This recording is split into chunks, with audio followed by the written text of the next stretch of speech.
আসসালামু আলাইকুম রহমতুল্লাহি বারাকাতু ও মাগফিরাতু ও জান্নাতু।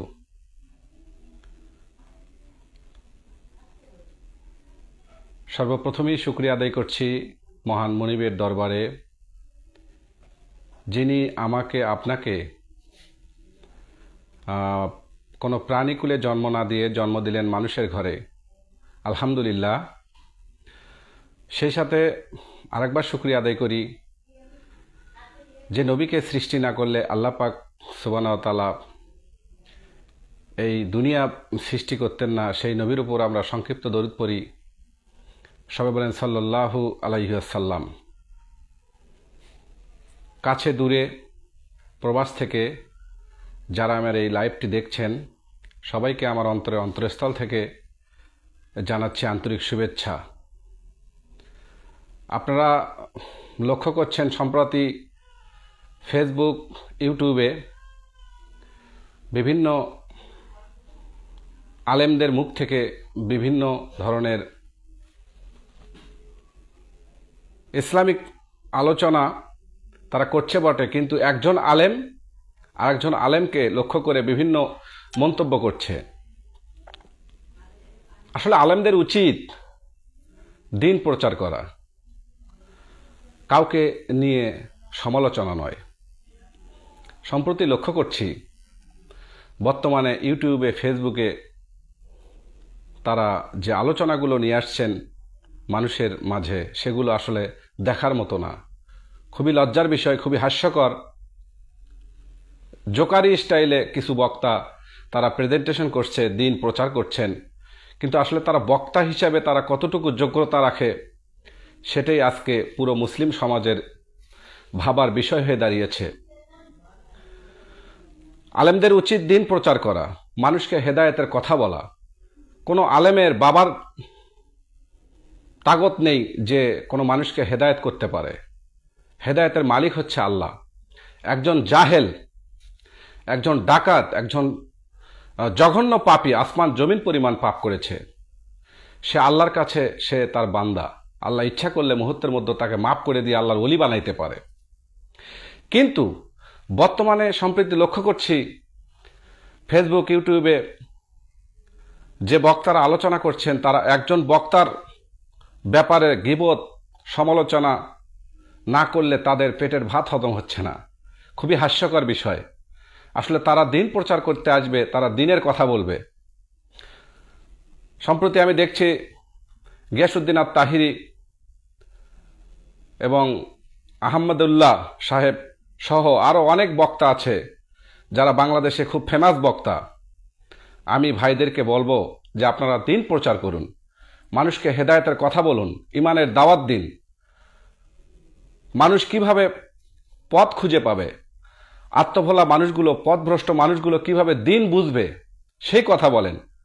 বাংলাদেশে নয় তথা সারা বিশ্বে আজকে মানুষ কিন্তু তাফসির চায় না।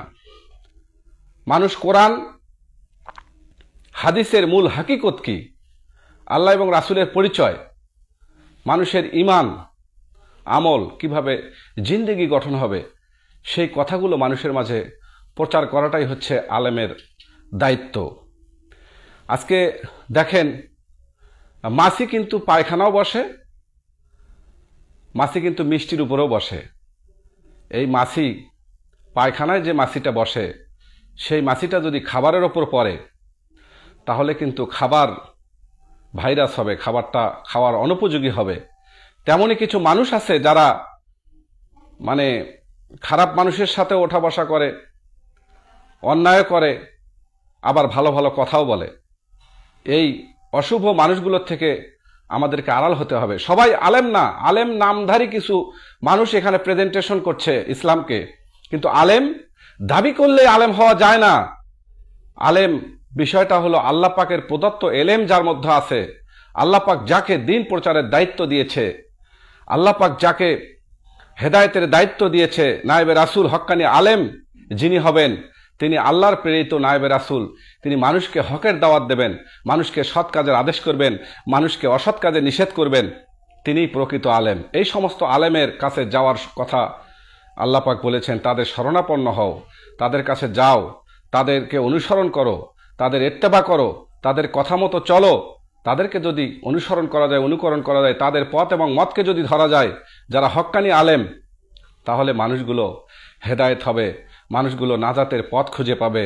দিনী ভাই সকল যারা আমার এই লাইভটি দেখছেন, দেশ এবং বিদেশ থেকে, প্রবাস থেকে, তাদেরকে আমি একটি কথাই বলবো, লাউ লাক আলামা খলাকতুল আফলাক। আল্লাহ পাক বলেছেন যদি তার হাবিবকে না বানাইতেন তাহলে আসমান, জমিন, গ্রহ, নক্ষত্র, পৃথিবী, ভূমণ্ডল কোনো কিছুই আল্লাহ বানাইতেন না। সেই হাবিবকে নিয়ে, সেই নূর মুহাম্মদ সাল্লাল্লাহু আলাইহি ওয়াসাল্লামকে নিয়ে, আমার নবী, আপনার নবী, দোজাহানের কান্ডারি নবী, কামলিওয়ালা নবী, যে নবী আপনাকে আমাকে মৃত্যু, কবর, হাসর, মিজান, পুলসেরাত, যে নবী সুপারিশ না করলে, যে নবী জান্নাতের সার্টিফিকেট না করলে আমরা জান্নাত পাবো না, সেই নবীকে নিয়ে কতই না আলোচনা, কতই না সমালোচনা, কতই না কটূক্তি। যারা যে বক্তা যেভাবেই নবীকে নিয়ে খারাপ মন্তব্য করবে তার কোনো ঈমান নেই। কারণ আল্লাহর নবী হচ্ছে প্রকৃত ঈমান, আল্লাহর নবী হচ্ছে প্রকৃত মানুষের হেদায়েতকারী। আল্লাহ রাসূল বলেছেন লা ইউমিনু আহাদুকুম হাত্তা আকুনা আহাব্বা ইলাইহি মিন ওয়ালিদিহি ওয়া ওয়ালাদিহি ওয়ান নাসি আজমাইন। যতক্ষণ না পর্যন্ত কোনো মানুষ তার বিবি, বাচ্চা, সন্তান, সন্ততি, পরিবার, পরিজন, ছেলেমেয়ের চেয়ে বেশি মহাব্বত নবীজিকে না করবে, ততক্ষণ পর্যন্ত সে ইমানদার নয়। এই জন্য নামাজ পড়েন, রোজা করেন, হজ করেন, জাকাত দেন, এগুলো হচ্ছে আপনার ইবাদত। ইমান হচ্ছে আল্লাহর নবী। আল্লাহর নবীকে মহব্বত করাটাই হচ্ছে মানুষের প্রকৃত ইমান। মহানবী সাল্লাল্লাহু আলাইহি ওয়াসাল্লাম বলেছেন যে মানুষের হাতের দ্বারা, কথার দ্বারা, জবান দ্বারা কোনো মানুষ কষ্ট না পায়, সেই হচ্ছে মুসলমান, প্রকৃত মুসলমান। আজকে লক্ষ্য করে দেখেন, ফেসবুক, ইউটিউবে একজন মুসলমান আর একজন মুসলমানকে কিভাবে গালি দিচ্ছে, কিভাবে কটূক্তি করছে, কিভাবে আঘাত করছে খারাপ ভাষা দিয়ে। তাহলে কিভাবে তারা মুসলমান দাবি করে? যদি তারা মুসলমান হতো তাহলে কথা দিয়ে কাউকে কষ্ট দিত না বন্ধু, জবান তাদের সংযত থাকতো। আজকে আমি লক্ষ্য করছি তারা আসলে প্রকৃতভাবে তারা আসলে এই বিষয়গুলো ফলো করছে না। আল্লাহ নবী মুহাম্মদ রাসূলুল্লাহ এসেছিলেন অন্ধকার যুগে আলো ছড়াইতে। তিনি নূর, নুরুন আলা নূর। নূর নবীজি মুহাম্মদ রাসূলুল্লাহ হচ্ছেন নূর। তিনি যে সময় জাহেলিয়াতের যুগ ছিল, যে সময় অন্ধকার ছিল, সেই সময় আল্লাহ তাকে আবির্ভাব করেছে।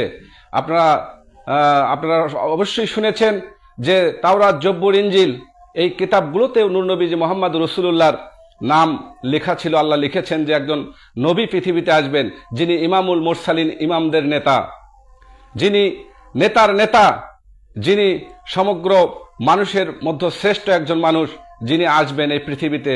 এই ইঙ্গিতগুলো আল্লাহ পাক অনেক আগেই দিয়েছেন। তাই বন্ধু, যেহেতু আল্লাহ পাক রব্বুল আলামিন আমাদেরকে নবীজির ইঙ্গিত দিয়েছেন যে নবী আসবেন, সেই নবীকে ভালোবাসাটাই হলো ঈমান। যে নবী মা আমেনার গর্ভে জন্ম নিয়েছিলেন, পৃথিবীতে এসেছেন, পৃথিবীতে আসার পরে উনি পোশাক পরিহিত অবস্থায় পৃথিবীতে জন্ম নিয়েছেন। যে নবী আপনাকে আমাকে সুপারিশ করবে জান্নাতের, যে নবীজিকে দেখলে জাহান্নামের আগুন হারাম হয়ে যায়, যে নবীজিকে দেখলে একজন মানুষ জান্নাতি হয়ে যায়, সেই নবীকে নিয়ে কোনো মাওলানা, কোনো মুহাদ্দিস, কোনো মুফতি, কোনো কারি, কোনো হাফেজ, কোনো হাজি যে ভাবেই নবীজিকে নিয়ে মন্তব্য করুক, একটু সামান্য কিঞ্চিত পরিমাণ, জাররা পরিমাণ যদি কোনো মানুষ নবীকে নিয়ে অসৎ চিন্তা করে, তার ঈমান থাকবে না, তার আমল থাকবে না, সেই ব্যক্তি কাফের হয়ে যাবে। আবু জেহেল ছিলেন সেই সময়ের তৎকালীন একজন প্রখ্যাত জ্ঞানীর পিতা ছিলেন আবু জেহেল।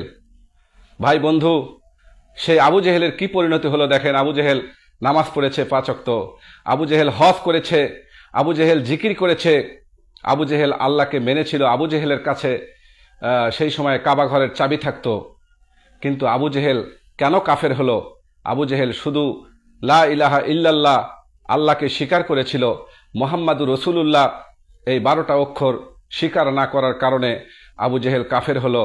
তাই যারা আজকে আলেম সমাজ, যারা আজকে নবীজিকে নিয়ে মন্তব্য করছেন, তাদেরকে আমি অনুরোধ করব, আপনারা প্রকৃত দিন বুঝুন, হক বুঝুন, সত্য বিষয়কে উপলব্ধি করুন, আল্লাহর নবীকে বেশি বেশি মহব্বত করুন, ভালোবাসুন।